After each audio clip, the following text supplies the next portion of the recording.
Amém. Glória a Deus. Vamos lá, eu passo a ler, irmãos. 1 João, capítulo 2. Filhinhos meus, estas coisas vos escrevo para que não pequeis. Se, todavia, alguém pecar, temos um advogado junto ao Pai, Jesus Cristo, o justo.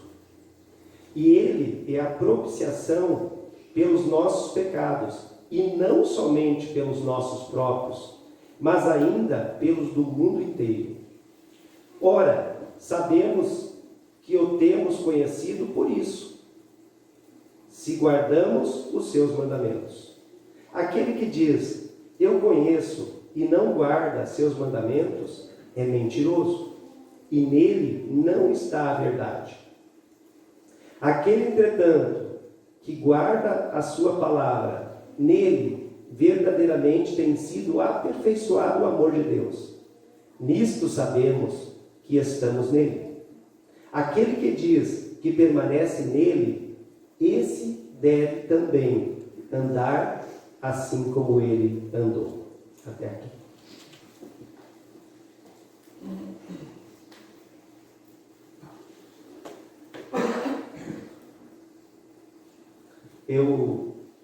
Eu vejo assim que ter Jesus como advogado, irmãos, na verdade não é uma opção, né? É o único meio de nós termos uma defesa a qual não vai permitir que sejamos condenados. Nós temos Jesus como nosso advogado. E provavelmente você conhece vários advogados. Espero que não tenha precisado usar muitos. Mas se conhece, tem advogados famosos, né? Oradores famosos, pregadores famosos, né? Gente que a história conta, que foram famosos e conhecidos. Alguns assim que tem na história, por exemplo, o Demóstenes, que foi o maior orador grego, né, da história, é contado, alguém que falava ousadamente dentro da sabedoria que ele tinha, era um cara muito ousado. Se isso lá, seus 300 anos antes de Cristo, lá pelos anos 60, surgiu o Cícero, que era advogado, inclusive, político, era um cara de Roma, né, que a gente vê nos livros também, alguém que falava muito, que tinha uma defesa, tinha eloquência no falar e tinha uma boa defesa das causas que ele pegava. Eu também estava olhando na história da igreja, teve um homem da parte de Deus, assim, o John Crisóstomo. Ele também viveu na era dos anos 400.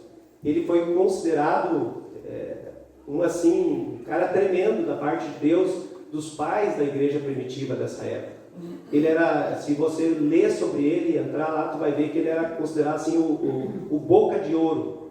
Um dos homens que mais eloquência tinha na palavra verdadeira, né? Antes eu falei de homens que não eram cristãos, mas é assim tantos outros, talvez hoje você conhece também vários advogados. Eu confesso que às vezes eu dava uma olhada, assim, quando tinha tempo, e gostava nessa questão do impeachment e do STF, quando ficam lá defendendo uma causa que, digamos assim, que me interessa, de ficar um tempo olhando, me encanta um pouco assim, de ver alguém que defende bem uma causa, né? Que fala com eloquência e tem conhecimento do assunto. Então esse é o papel de oradores, de advogados, de convencimento, de trazer coisas, fatos, né, que comprovem alguma coisa a esse respeito. E eu creio que nos dias de hoje talvez você tenha alguém também que tu admira e diz, olha, se eu precisar, acho que esse é o cara certo. E também da parte de Deus tem homens que tu olha assim, esses aí realmente têm uma boa palavra que é verdadeira, defendem, digamos assim, não é que o evangelho precisa ser defendido, ou Jesus precisa ser defendido, mas que falam a verdade, né, transmitem a verdade com eloquência. Mas aqui, e hoje nós vamos falar daquele, do verbo de Deus, daquele que se fez carne, Jesus, né, o Filho de Deus, Todo-Poderoso, como nosso advogado, que é o nosso advogado. E eu queria voltar de novo, olha, vamos ler de novo esse versículo aqui, o número 1, acompanha aí, olha o que ele diz: filhinhos meus, estas coisas vos escrevo para que não pequeis. Se, todavia, alguém pecar, temos um advogado junto ao Pai, Jesus Cristo, o justo. É uma boa notícia, irmãos? Amém? É uma boa notícia, né? Realmente é uma boa notícia. E aqui o João, ele começa falando esse texto, ele fala de filhinhos. Nós sabemos que para filho maduro, falando de fé, eles usavam o termo no grego teknon. Para filhinhos, digamos, eles usavam tecnia, para alguém que estava começando na fé. Mas também há entendimento que João poderia estar... João estava com uma idade muito avançada. E ele pode estar dando como uma palavra de ternura, não se referindo a recém-convertidos, né? Dizendo assim, ó, meus filhinhos, né? De estima, de ternura, ele pode estar falando isso aí. E é interessante ver que, como João, ele estava falando, aqui falando de um advogado, que nós temos um advogado, ele já saiu deixando uma coisa bem clara. Veja bem como ele escreve, ele diz, ó, filhinhos meus, estas coisas vos escrevo para que não pequeis. João está dizendo assim, olha, porque eu estou dizendo que Jesus é advogado, eu não estou dando uma autorização para vocês pecar. Eu não estou fazendo isso. Eu não estou dizendo que vocês que conhecem a graça de Deus se usem da graça para pecar. Mas ele está dizendo que, ele sabendo, mas vocês vão pecar. E daí, né, mas ele deu essa puxadinha, dá para entender, aí fica meio em contraste, né? Diz, ó, estou dizendo essas coisas para que não pequeis, mas se pecar, há um advogado, Jesus Cristo justo. Então ele deu essa pegada para deixar bem claro isso também.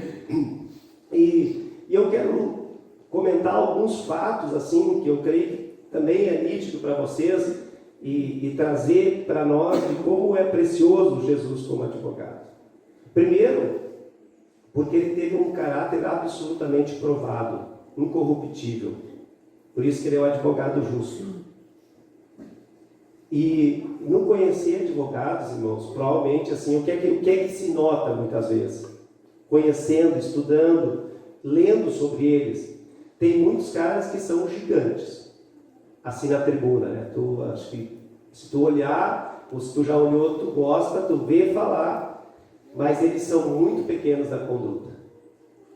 Eles são muito pequenos na conduta. E eles têm assim, eles são bons no discurso, mas é quase zero na ética. Não interessa como vai fazer para chegar ao fim que ele deseja. Esse é um advogado normal. Diria assim, que normalmente se costuma ver no mundo. Às vezes os advogados mais famosos, mais eloquentes, conhecem muito a lei, mas ao mesmo tempo, às vezes a ética é pequenininha para chegar ou para a defesa que eles precisam.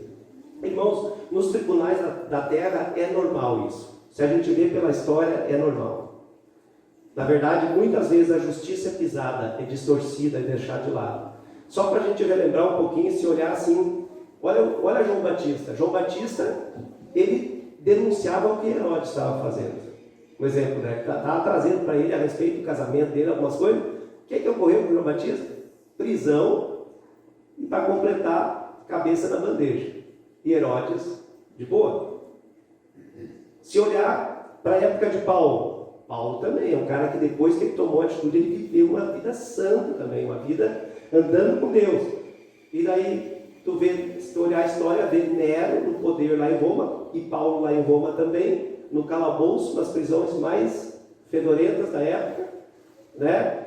Em prisões e ali, quer dizer, e Nero tranquilo lá. A gente vê se olhar Pilatos, olha bem, Pilatos julgando e Jesus sendo condenado. A gente pode dizer assim, mas Pilatos não condenou Jesus, mas ele entregou, né? Olha, lava minhas mãos, faz o que vocês querem. Isso é um julgamento, na verdade. Então, se nós olharmos assim, sempre vai ter a justiça da terra, ela é distorcida. Muitas vezes é distorcida, nem sempre, mas tem muitos que se especializam mais em distorcer do que, na verdade, com a verdade, trazer vitória. Por incrível que pareça, mesmo que não deveria ser assim. Mas Jesus, ele não foi assim. Jesus, ele viveu em santidade, ele não aceitou favores para fazer o que ele fazia, ele não negociou. para atuar como ele atuou. Se nós olharmos, ele teve uma oferta com um suborno tremendo. Lembra quando o diabo ofereceu para ele, se ele adorasse, daria os reinos do mundo para Jesus. E ele não aceitou, ele não quis. E temos que ver Jesus ali como homem. Jesus estava sofrendo as dores, as pressões e tudo mais. Então, por isso, irmão, ninguém pôde acusá-lo, porque a palavra diz que não teve dolo na boca de Jesus. Não teve dolo. Daí, misericórdia, quando olha para nós, tem uma palavra de Tito que eu sempre, há muito tempo, me ajuda a me guardar, às vezes, que diz: não saia da sua boca nenhuma palavra torpe, para que os adversários não tenham o que dizer e se envergonham. Que é uma direção de Paulo escrevendo para Tito. Mas Jesus nunca saiu uma palavra maldosa, com dolo da boca dele. Então, meu irmão, esse é o nosso advogado. E ele realizou uma obra perfeita por nós, completa, cabal. Está dizendo no versículo 2 que ele é a propiciação pelo nosso pecado. Embora o propósito de João era manter os leitores, e de cada um que ministra a palavra, de cada pastor, de cada líder de célula, enfim, todos nós, trazer uma direção para que aqueles que a gente está ajudando não pequem, para que eles sejam, digamos, de alguma maneira assim, se afastar do pecado ou rejeitar o pecado. João traz aí o Jesus como advogado e a propiciação, é que na sua graça Deus já tinha feito essa provisão para restaurar, a tirarmos do pecado e reconciliar com Deus. Então João, em primeiro lugar, ele está colocando assim, em primeiro lugar, ele nomeou Jesus como advogado, para defender a causa dos pecadores, para defender e dizer: você tem direitos. E esses direitos, cara, que não é um direito por causa de Cristo, para dizer que você merece o exercício da justiça a seu favor. E depois, no versículo 2, ele fala de Jesus como uma propiciação pelo nosso pecado. O que significa propiciação? É a conciliação da ira divina mediante uma oferta sacrificial. E essa oferta foi Jesus. Ele acalmou essa ira, ele pagou, ele pôde cumprir isso. Então, Jesus, como seu advogado, ele não veio apenas para estar do seu lado. Ele veio também para estar no seu lugar. Entendeu? Ele veio para as duas coisas. Ele veio para defender, mas ao mesmo tempo para se colocar no teu lugar. E ele não veio para dizer: o Davi é inocente. Ele não veio para dizer isso, apenas isso. Mas ele veio para dizer: o Davi, mesmo sendo culpado, eu me coloco no lugar dele. Eu tomo a carga, digamos, essa carga que devia ser aplicada, essa pena que devia ser aplicada nele, eu recebo para mim essa pena. Porque ele é justo, porque ele é inocente, porque ele sofre os castigos da lei, que era para cair sobre mim e sobre ti. E morre na cruz. Então ele é a propiciação, aquele que aplacou a ira de Deus, aquele que Deus, o sacrifício que Deus aceitou, e ele morre na cruz. E ele, para ser nosso advogado, ele precisou, como diz lá em Filipenses também, se esvaziar de toda a glória, assumir a forma de servo, se humilhar e morrer na cruz. Ele não foi um advogado aplaudido, ele não foi um cara que recebeu altos salários para defender, mas ele recebeu foi a morte de cruz, para que nós pudéssemos ser defendidos da ira de Deus, daquilo que era para nós lá. E Jesus, ele tem essa fórmula revolucionária de defender. Isso que eu falei antes. Todo advogado, a primeira coisa que o advogado vai, o papel dele, é para dizer: olha, meu cliente é inocente, não é assim? Senão ninguém contrata. O cara vai dizer: meu cliente é inocente. Eu conto histórias que mesmo o cara sendo culpado, eles começam a dizer tanto, que daqui a pouco, eu já vi história que perguntaram depois de um tempo: sabe que eu não sei mais?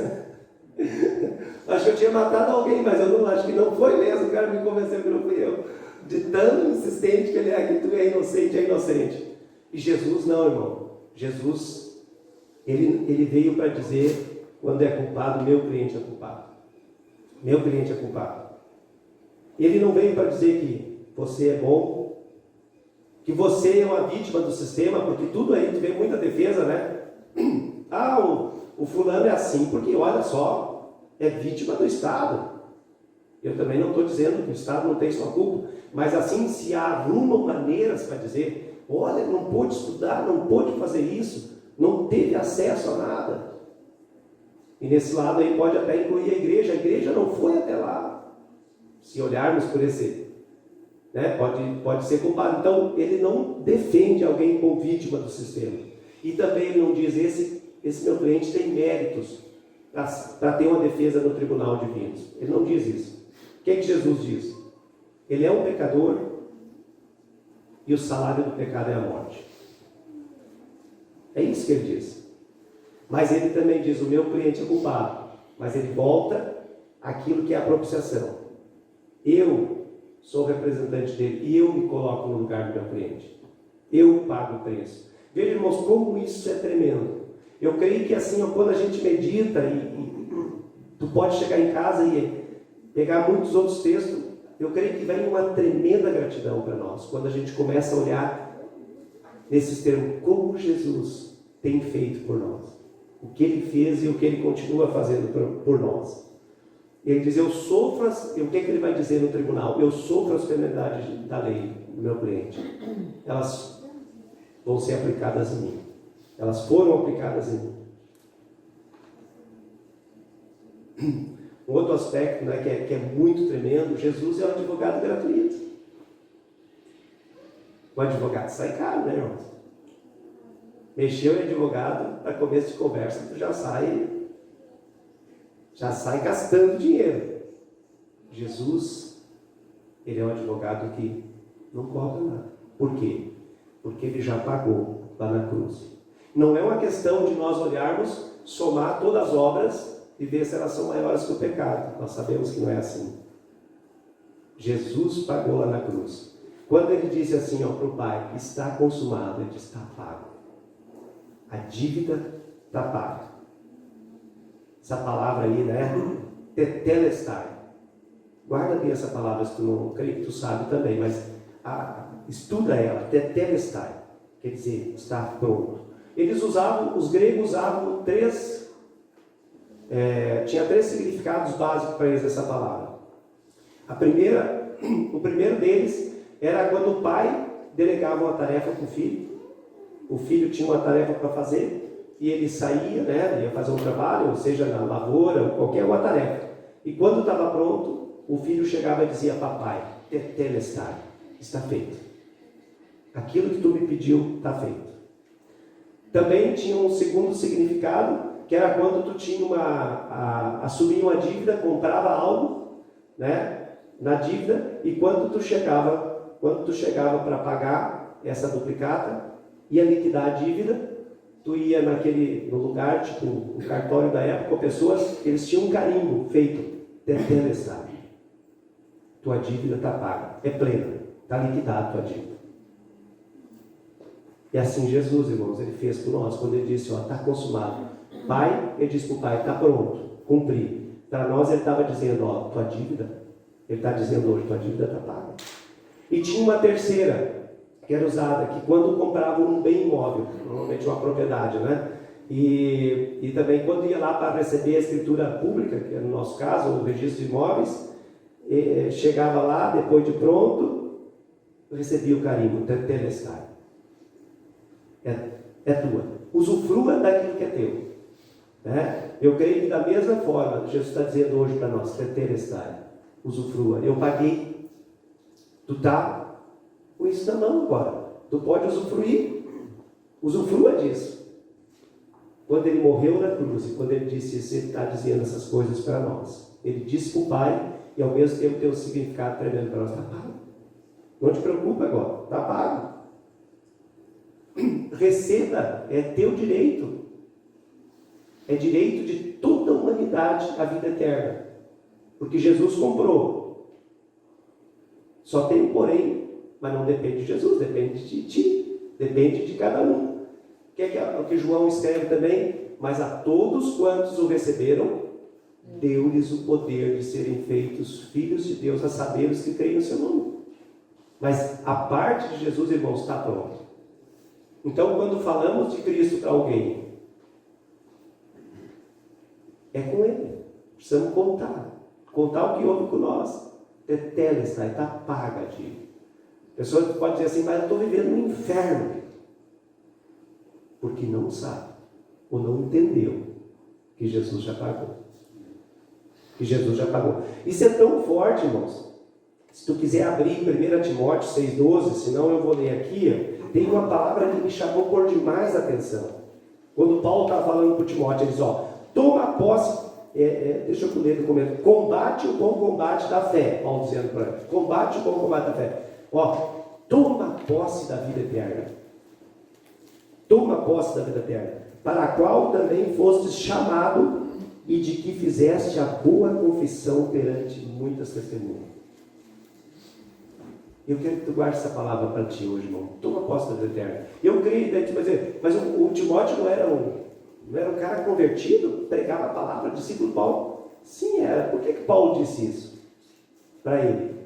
Porque eu creio que assim como para nós, irmãos, eu acho que muitas vezes a gente se deixa mesmo, sabemos que temos a vida eterna, mas deixamos o diabo ameaçar, intimidar, colocar dúvidas. E eu creio que alguma coisa isso eu estou dizendo, não está no texto, mas alguma coisa havia com Timóteo que ele não estava desfrutando de tudo que a vida eterna traz para nós. E o Paulo disse, meu irmão, toma posse da vida eterna que tu recebeu. E ele fala ali, perante muitas testemunhas. Aqui, para nós, normalmente nós atribuímos, entre outras coisas, o batismo. Amém? A gente chama o batismo e é um ato, um testemunho público. Eu creio que para eles também, e entre tantas coisas que o Timóteo pregava, falava, mas o batismo também é um testemunho público. Que muitos aqui, a grande maioria, eu creio, fez diante de muitas testemunhas, né? Mesmo aí nas casas, no rio, a igreja. Então eu queria dizer para ti, irmão, toma posse da vida eterna, com tudo que ela traz, com todo o pacote que ela traz. Amém? Pode ser que, eu sou salvo, mas, sabe, eu não sei o que havia com Timóteo, mas eu creio que alguma coisa ele não estava desfrutando, porque ele diz, olha, combate o bom combate da fé. Continua isso aí, né? Ele estava combatendo. Toma posse da vida eterna. Tudo foi pago por Jesus. Tudo foi liquidado. Meu Deus do céu, o tempo está passando. Outra coisa, irmão, Jesus é um advogado que está 24 horas disponível. Amém? Pode falar 24 horas com ele, qualquer hora, provavelmente tu já amanheceu hoje falando com ele, amém? Então ele está disponível. Não tem causa perdida para ele. Não tem causa perdida para Jesus. Não tem. Só relembrando um caso assim eu creio assim, bem difícil, pode imaginar, em João 8 está escrito, quando trouxeram aquela mulher que foi pego em flagrante adultério. E os caras pensaram, agora nós vamos pegar Jesus, porque o cara fala de tanto amor e tudo, e eles trouxeram ela e disseram, foi pego assim, a lei diz que ela deve ser apedrejada, e tu, o que é que tu diz, Jesus? É aquela expectativa, né? É claro que os caras não estavam interessados com a mulher, pode ter certeza, com a situação dela, não estavam interessados em ouvir o que Jesus, o ensino de Jesus, porque a religião já tinha condenado, ela estava condenada publicamente pela religião, ela estava provavelmente com a consciência condenada pelo ato que ela tinha feito. Então, eles queriam pegar Jesus no contrapé para acusar ele. E daí, irmãos, Jesus para um pouquinho, imagina aquele silêncio, e eles esperando, a expectativa, o que ele vai dizer? Agora nós pegamos ele. E Jesus, o advogado justo, e ele diz, quem não tem pecado, quem não tiver, atira a primeira pedra. Eu imagino que foi só dando barulho das pedras que eles soltaram, e um por um foram saindo. E daí ele diz, mulher, onde estão os teus acusadores? Eles não te condenaram? Nem eu. Não peques mais, larga dessa vida aí. Dê uma chance, uma oportunidade, uma esperança. Então, ainda que você tenha caído, meu irmão, tenha acontecido algo mais terrível, não tem nada, o advogado justo ele defende. Ele dá uma nova chance. Ele traz esperança verdadeira. Amém? E Jesus, ele quer ser o único advogado. Isso você precisa entender. A nossa defesa não é Jesus mais Maria, Jesus mais o Pedro, não é Jesus mais a minha religião, não é Jesus mais o meu dinheiro. Não. Ele é o único mediador entre Deus e o homem. Ele é a única verdade. Ele é o único caminho. Então ele é advogado único. O advogado ele tem esse nome, nós sabemos, né, que é para estar do lado. É o mesmo termo que foi usado pelo Espírito Santo. Para estar do lado. Lembra isso quando tu fala para o advogado? O Paracletos. Né? Ele é o mesmo nome ali de poder dizer para o advogado: olha, eu estou te contratando para estar do meu lado, o Paracletos. É muito importante isso. Mas João, ele não para por aí. Ele também traz uma palavra do versículo 13 em diante, e ele vai discorrendo da necessidade, irmãos, de nós andarmos com Deus. E esse andar é de andar. Quando diz andar, eu ando, eu não ouvi falar de alguém, eu ando com ele. Sabe? Eu conheço ele, eu vou na casa dele, eu tenho um relacionamento íntimo com ele. Esse que é o andar, que ele fala tanto. Lembra que eu falei a semana passada? Do nós, 2 semanas atrás, porque nós tornamos participantes de Cristo, que o termo quer dizer que nós, colaboradores, embaixadores, sócios com metas idênticas. É isso andar com Cristo. É ter isso aí com ele. E o Paulo até diz: se vocês dizem que conhecem, e não é assim, não andam, não obedecem os mandamentos, porque obedecer a Deus, irmãos, é uma evidência do nosso amor por Ele. Obedecer a Deus é uma evidência de que amamos a Deus, os mandamentos de Deus. Se andamos junto com Ele, com certeza nós somos desejosos de obedecer os mandamentos e obedecer a Deus. O Jó diz lá no começo, ele diz: eu te conhecia de ouvir falar. E é bom, isso não é errado ter as informações. Mas no meio de toda aquela tribulação e acusação até dos amigos, Jó diz: agora eu te enxergo.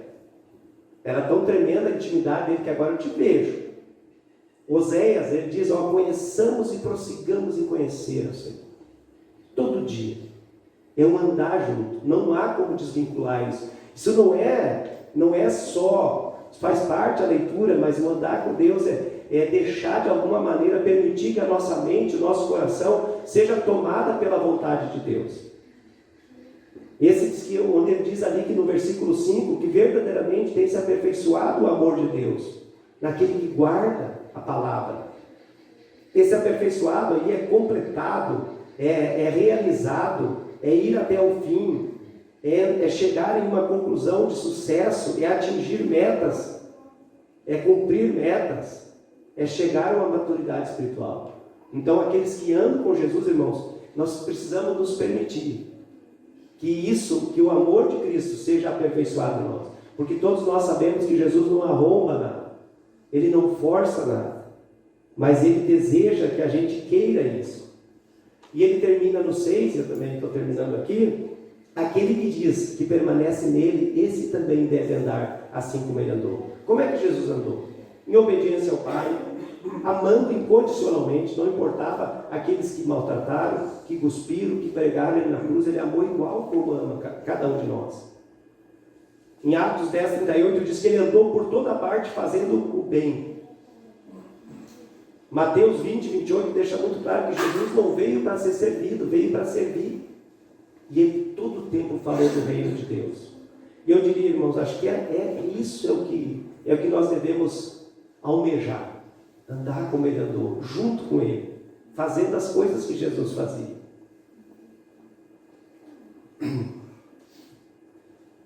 Eu creio que o nosso relacionamento com Cristo, o andar com Cristo, nos leva naturalmente a fazer as coisas que ele andou, naturalmente fazer as coisas espiritualmente. Não sei se eu sei me expressar, mas até nós andando com Cristo, nós vamos praticar as coisas, sabe?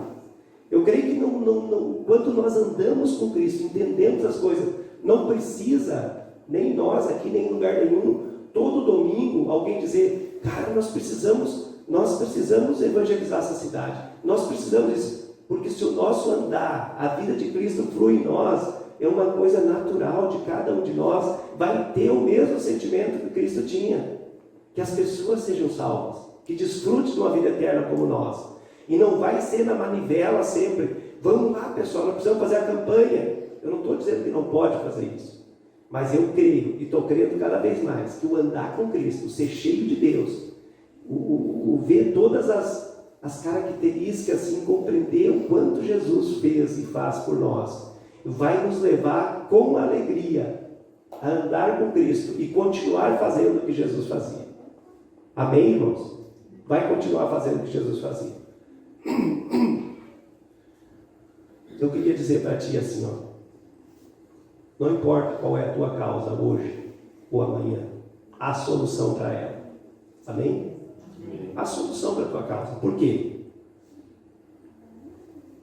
Tetelestar, está pago.